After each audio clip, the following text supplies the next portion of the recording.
always tell my siblings that Dad was just trying to have a kid on his birthday. Once he got it right, he quit. So, my dad passed away when I was 12. And my mom, she raised us last three kids. There was only three of us left at home whenever he passed away. And that's when we started going to church, is after Dad passed away. Mom felt like we needed to be in church, so she started taking us to church. And that's Sunday school, Sunday morning, Sunday night, Wednesday night, Saturday night gospel sings, whatever was available, that's where we went. And when we started going to church, that's when I first learned about Jesus, because I didn't know anything about that. That was not talked about at our house, just wasn't brought up. At 13, I gave my heart to Jesus. As I said, Mom always went to church. She was very faithful to going to church. And being faithful to going to church, those planted some seeds in me that I don't miss church. If I miss, something's wrong. As Clint said last Sunday, he said, man, I knew something was wrong because you never miss. I said, that was seeds planted long ago. So this is part of what the Holy Spirit was telling me, that those seeds that you planted, they're not going by the wayside. He says those seeds are still there. And when they fall upon hard times, those seeds that you've planted in those people, whether it's your kids or your cousins or whatever it is, your loved ones, he says, whenever they fall upon hard times, they're going to remember those seeds that was planted. So don't think those seeds are going to waste that you planted for years. My mom, she was a big influence on my life. She taught me so much about life. She was a very kind, loving, patient. Jesus was number one in her life. And she didn't have to tell me that. I seen by her actions. It wasn't like she went around telling everybody, hey, I'm a patient woman. I'm a loving, caring woman. She showed that. You did not have to ask her. I seen it.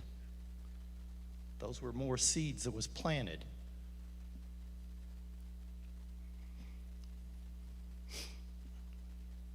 I remember when I first got my driver's license, Mom told me I had an 11 o'clock curfew on the weekends, which I thought was ridiculous. But she was my mom. Every once in a while I would be late. Lights would all be out. I'd sneak in the house. For some reason, our dog did not bark at me. He barked at the other ones, but he never barked at me. And I could sneak in the house and I'd shut that door. And as soon as I went to take that first step up the steps to go to my room, I would hear this voice, "You're late." Mom sitting in the living room in the dark in her little rocking chair that she spent so much time in. Later in life, the next morning is when we would talk about it. And she would let me know what my punishment would be from there. And then later in life, I found out, she told me, she said, when I was sitting there in that chair waiting for you, I was praying for your safety. Mom was very faithful to the Lord.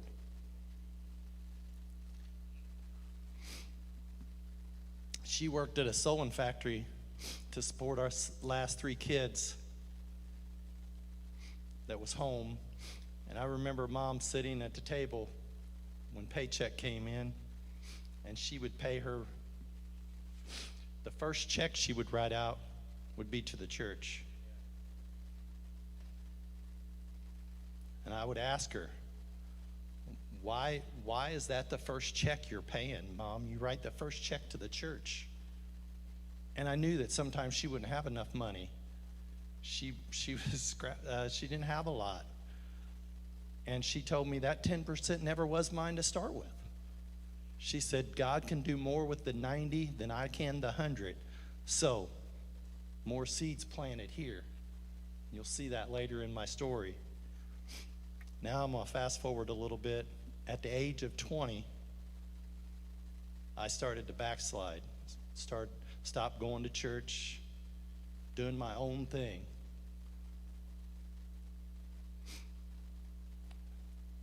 And I just thought I knew what was right for me at that time. I know Mom never quit praying for me. I know that. Special occasions we would go to church with Mom, but I was doing my own thing. Fast forward to back a little bit. In 1986, I married a girl named Diana. Well, I met her, and I married her, and life seemed good. And that was in 1986. About 10 years later, in March of 96, Diana was having some health issues. And she was having a hard time eating. And she went to several specialists. They put her on a special diet. Nothing worked. So she finally went back to her doctor and demanded that he do an ultrasound and a CAT scan to see what was going on. So when they did that in December. And the doctor called us back once they got the results to meet with him. And she had cancer. It's called leiomyosarcoma. So they had to do a biopsy. And when they did the biopsy, they said it was terminal cancer. Not much they can do with this cancer at that time because they didn't have no experience with it. So, but they wanted to try. So we went to several different specialists, and they all told us, well, chemo is the way to go, do chemo. And we wasn't real sure about the doctors here, so we went to Vanderbilt. And there were several doctors we seen, and we talked to quite a few of them, and they wanted her to stay. They said, we got a room for you. We'd like for you to stay. But we didn't feel real good about that. Diana was bound and determined she was going to find somebody to tell her how long she had to live. So we found this one young doctor. He took us to his office. We talked to him. And she said, Doctor, I really need to know how long I have to live. He said, you have 6 months without treatment. He said, if we do some treatment, we could extend that out, I believe. So I wasn't real sure about his beliefs. So, and neither was Diana. So we came home. It was a quiet ride home because we couldn't believe what just was told to us. So we get up the next morning and we talk. And Diana was a matter-of-fact person. She said, well, I need to get my stuff in order. If I have 6 months, I need to get things in order. She wasn't brought up in church, but I was. But she said, we need to go to church. I got to get right with God. So, of course, that goes, you got to find some place to go. I was brought up a Baptist. We had a lady at work that worked with us both, Deanna Warner. I'm sure a lot of you know her. And she was bugging us all the time to come to church with her. I said, I don't think so. That's a Pentecostal church, not this boy. But she continued to bug us and invite us. I'd say bug, but she just invited us. And so Diana said, that's where I'm going. I said, without me. So she called her sister that lived in Kentucky. She lived about an hour and a half away. And she went to a Pentecostal church there. And she asked her to come down and take her to church. And she did. Then that Sunday, they went to church. without me. And when Diana come home, she was really excited. She had accepted Jesus as her Lord and Savior. Just happened to be, they was having a baptism service that night. So she was going to get baptized also. And she said, "Can you come? Will you please come to the baptism?" And I said, "I'll come to that, and then we'll talk about where we're going to go to church, because that's not going to be it." So I went that night. That was quite an experience for me. I sit towards the back. First mistake. But she got baptized. We got home. And I could just tell something was different about her. She had a glow about her and a smile on her face. She had this, now I know, she had this inner peace about herself. That going from not knowing, never knew who Jesus was, to all of a sudden, now I know where I'm going if something happens to me. So, we talked all that week about where we was going to church. She won. I told her I will not sit in the back. I have to sit in the front. Too much distraction. I get distracted easily. I have to sit in the front. So that's what we did. We went. We sit in the front. I can tell you those people there, they loved on us so much. They didn't ask a bunch of questions of what we was going through, what we needed. They just loved on us.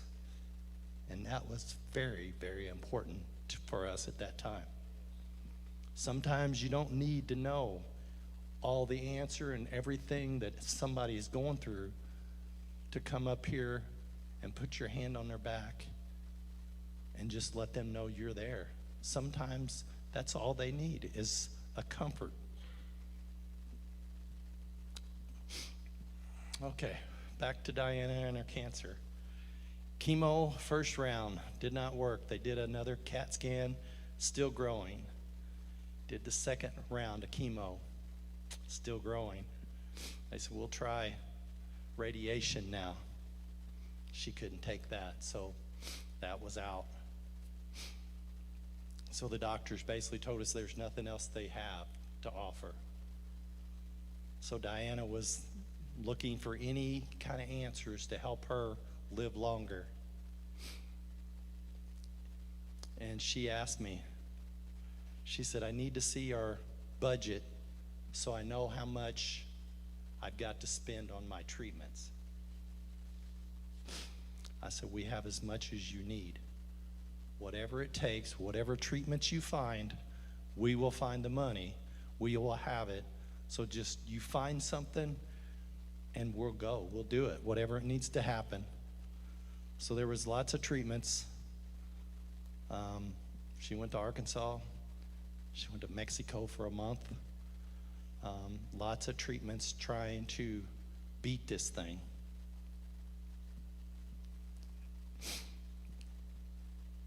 Of course, the bills kept coming in, and I can say I was getting a little stressed because there was more money going out than it was coming in, and I don't like not paying my bills. Some of those seeds that was planted earlier. I remember going to church on a Sunday after I was thinking about how I'm going to pay the bills. And I went to church on a Sunday. They had an altar call after service. I went up. And it was one of those days that I was all by myself. And I prayed. And I said, "God, I can't do this by myself. I can't pay the bills. I need your help." And I could feel the Holy Spirit say, "Give it all to me then. Don't give me partial, give it all to me.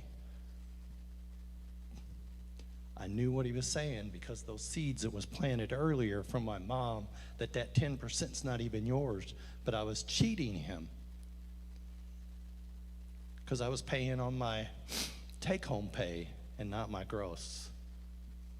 But after that, I started paying on my gross, and my bills were always paid. Her treatment, everything that she wanted as far as treatment, got taken care of.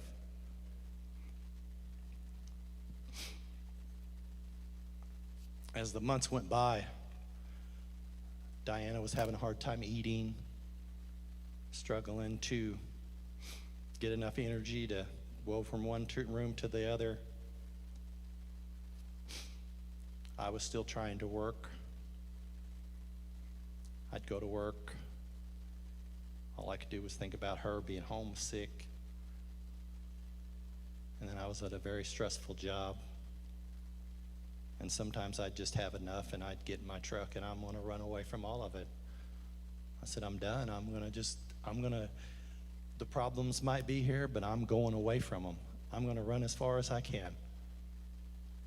And every time that would happen, I'd end up at the church. I'd go up at the altar. Sometimes I'd pray. Sometimes I'd give him praise. Other times I would just sleep. I remember one weekday coming in, got in my truck. I was running away again, ended up at the church, and I walked in, and Sister Pastori caught me at the door. And I was to the end. I really did not want to be here.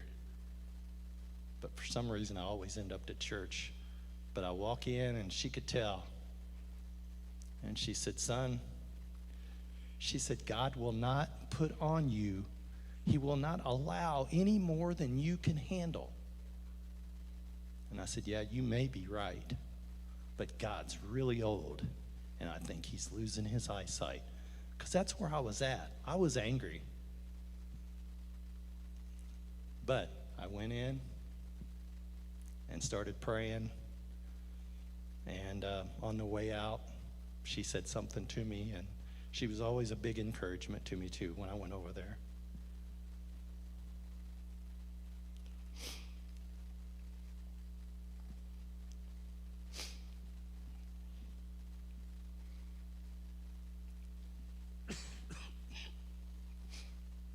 As Diana started getting weaker and weaker, I didn't feel good about leaving her home, so I hired a friend to stay at the house with her during the day so I could go to work. And she just got weaker and weaker, and it was getting very, very hard to watch her just dwindle away to nothing. I know she was the one that was sick, but I was feeling so helpless that I couldn't do anything.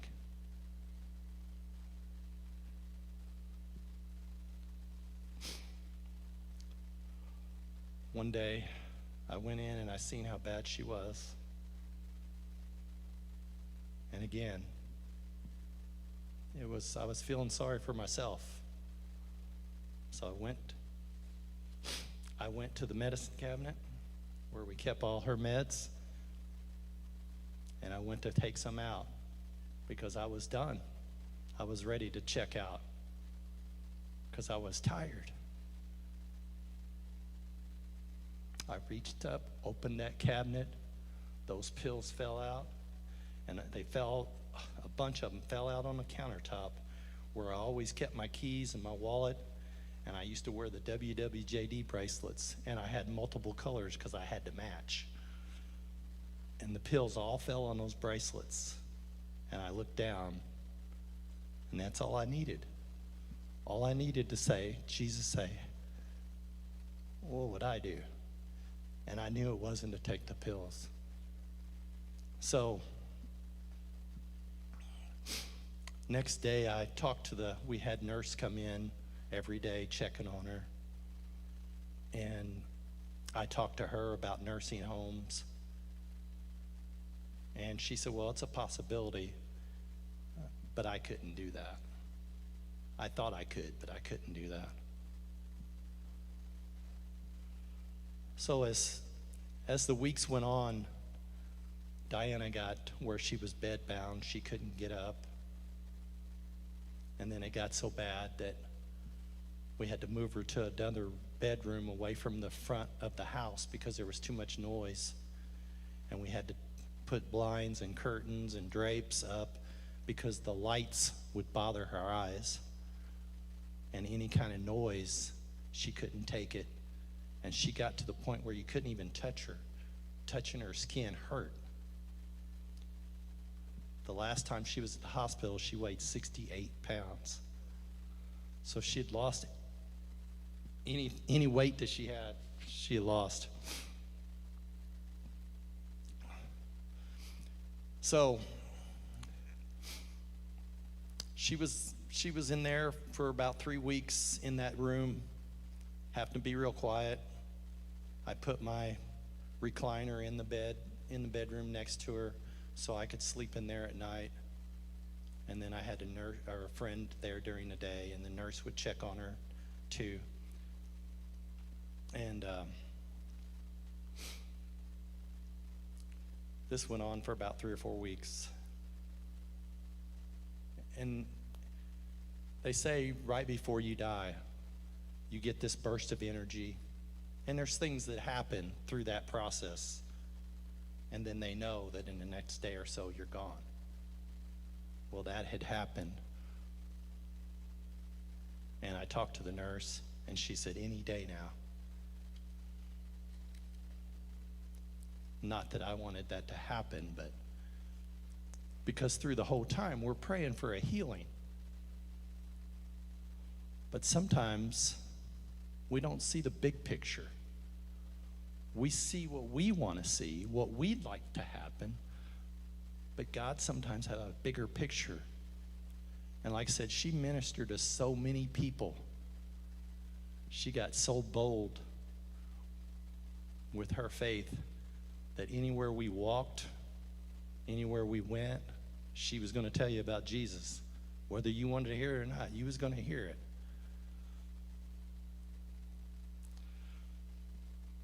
So anyway, the nurse said any day now. A few days later, she woke up early in the morning and just looked at me and smiled. She hadn't done that for a long time. And she said, I want to set up. I mean, she's been in that bed for months, not ever set up, just lay there. And she said, I want to set up. So I didn't know if I could do that, but we was going to give it our best shot.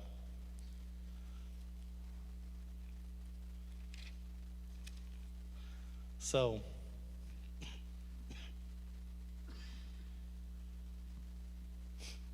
I set her up.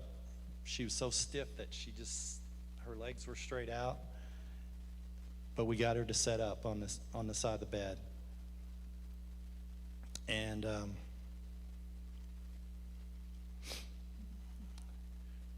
she looked at me. She said, did you hear that? I said, hear what?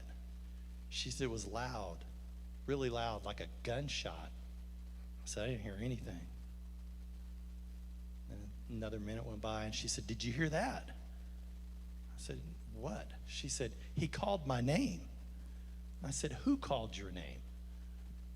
She said, Jesus did.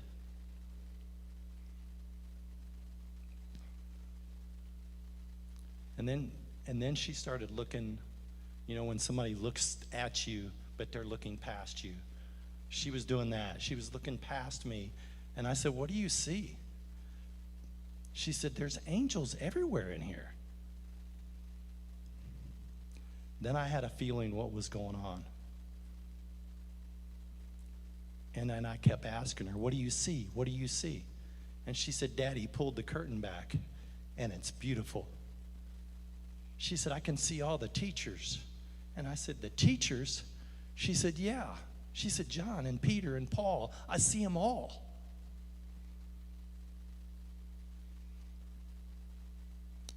And we sit there for a little bit, and her sister, she would come over and check on her every once in a while, and we heard the front door open because she'd just come in. And I asked, who is it? And she said her name, Jeannie. And Diana hollered at her, and she said, we're dining with the Lord. Come on in. She came in there, and she said, I'm going to leave you two alone. This is for you. So about an hour later, she wanted to go to the living room. So I carried her into the living room, put her in the chair. The nurse came in a little while later, and she about fell down. She had no idea she said, I said, what do you think now? She said, I don't know what to think. She spent most of the day in the living room, and then she wanted to go back to bed. So she went back to bed, and I wrote the time down. She woke up at 2:13 and woke me up. And she held her hands up and praised God for over 2 hours, just calling out to Him and praising Him. This is for somebody that wanted it dark, no noise, don't touch me. The next day she says, I want visitors. I want people to come see me. I want the pastor to come and bring communion. I want music. So I called the pastor, and he brought communion over, and he brought Carl Warner with him. Carl Warner walked in the front door. He said, I've never felt anything like this in my life. He said, you can feel the presence of God when you walk in that front door.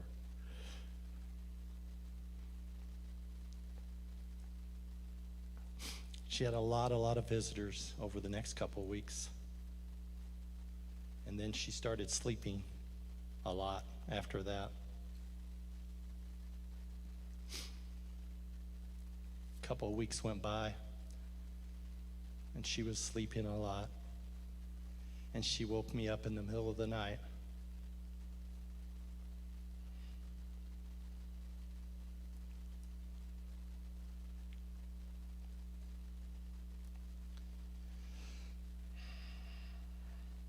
She said, I just want to tell you thank you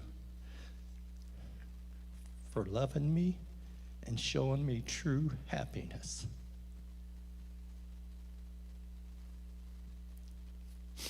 Two days later, Diana left us. She went to be with the Lord. And that was on February 12th of 1999 at 34 years old. But I can tell you, God showed me a glimpse of heaven through Diana's eyes. And I will never, never forget that.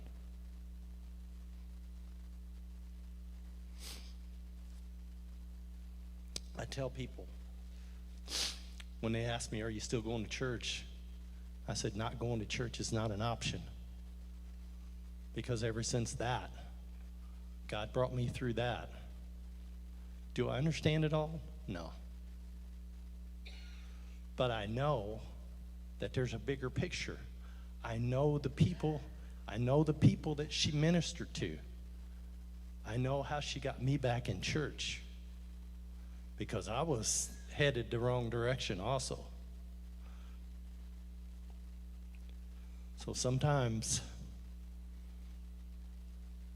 when you don't know and it doesn't make sense, just know that God's in control. Bethany texted me today and asked me if I had a verse that I could use, and I said, sure, I'll send you one. It says, but the Lord is faithful. He will strengthen you and protect you from the evil one. He is faithful. He is faithful.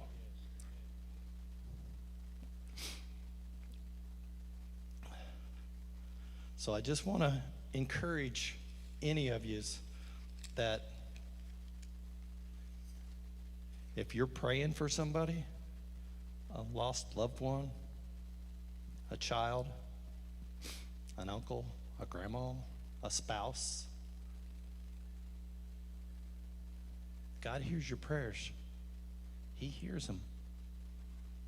And all those seeds that you're planting, even though you think you're not planting seeds, they are seeing you walk. They watch how you live. They watch how you speak. Because I watched my mom,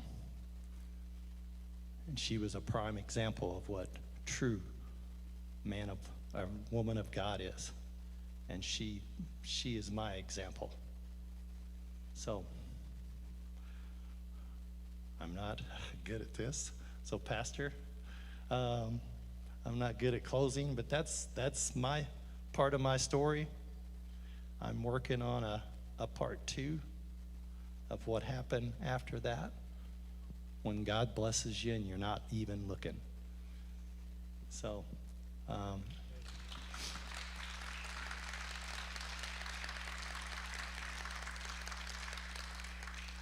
so if you do need some prayers, I'm sure we have some people that would pray with you. We have our elders. Me and Linda would be glad to pray with you.